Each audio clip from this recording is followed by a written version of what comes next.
In this video, I'll be telling you how I revised for the Ucat exam.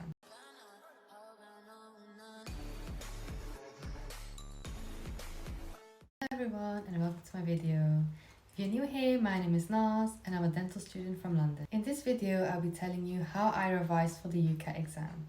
The Ucat exam is an entrance exam that you are required to sit if you're applying for the majority of medical or dental schools within the UK. This exam has 5 subtopics: verbal reasoning, decision making, quantitative reasoning, abstract reasoning, and situational judgment. I personally studied 6 weeks for this exam and I used Medify and this book.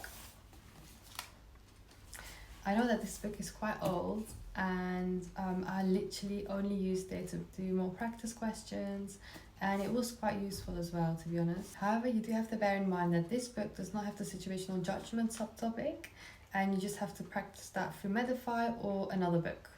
So let's start off with verbal reasoning. So for verbal reasoning, you are given 44 questions to answer within 21 minutes. And all the questions are based on a text, and each text is between 200 to 300 words long. So one tip that really helped me throughout verbal reasoning was to read the questions first and then analyze the text very quickly. Look out for any nouns, any verbs. Obviously time is key in this part of the Ucat exam, and you have to be very quickly while simultaneously answer the questions correctly.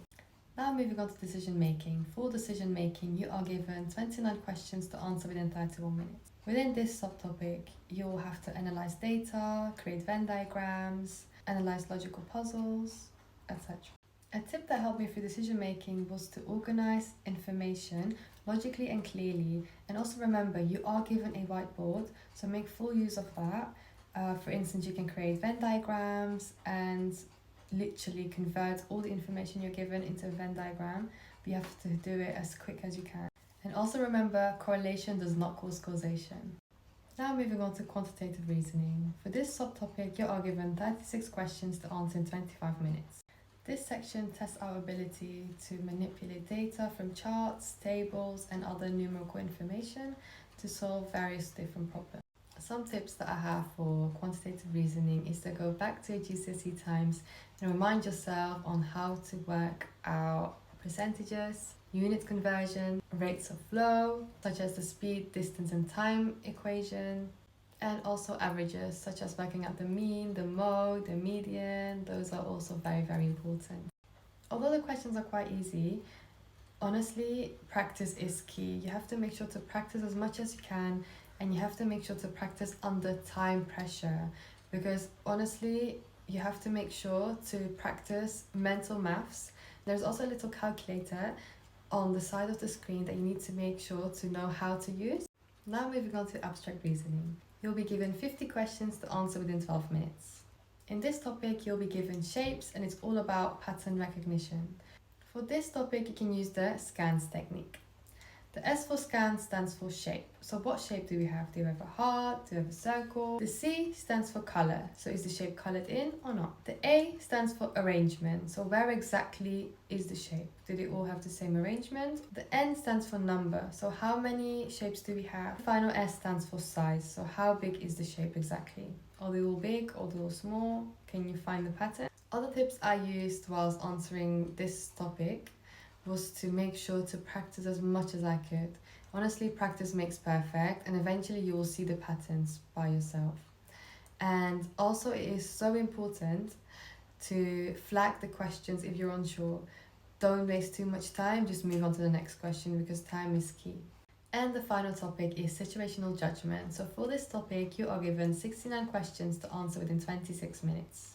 Here you'll be given real life scenarios, and you need to comment on whether the statement is appropriate or not. The majority of topics are all about ethics, privacy, and teamwork. Patients should always know the details of the treatment they will be given.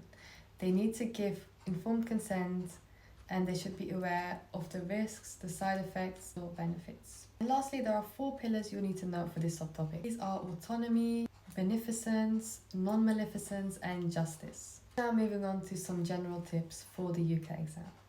So when you are sitting the exam, make sure to flag any questions that you might find very difficult, because you can always come back to them, and make sure to grab the points for all the easy questions. Also, when you are practicing, check which questions you keep getting wrong and practice those questions again. And it is so crucial to create a revision timetable and stick to it. Make sure to stick to your plan and stay organized at all times. And finally, guys, do not burn yourself out. I know it is a very difficult exam and you feel like your life depends on it. Honestly, trust me, I've been through it myself. But do not burn yourself out. Make sure to hang out with your friends, with your family. Even if you go for a walk or learn a new skill, a new hobby, it will really help you out. And it is so important to rest, have a good diet, and I'm sure you can do it. Don't give up. I wish you all the best of luck with the exam, and please let me know if you have any questions. You can follow me on my socials, Nazdentistry on Instagram, TikTok and YouTube.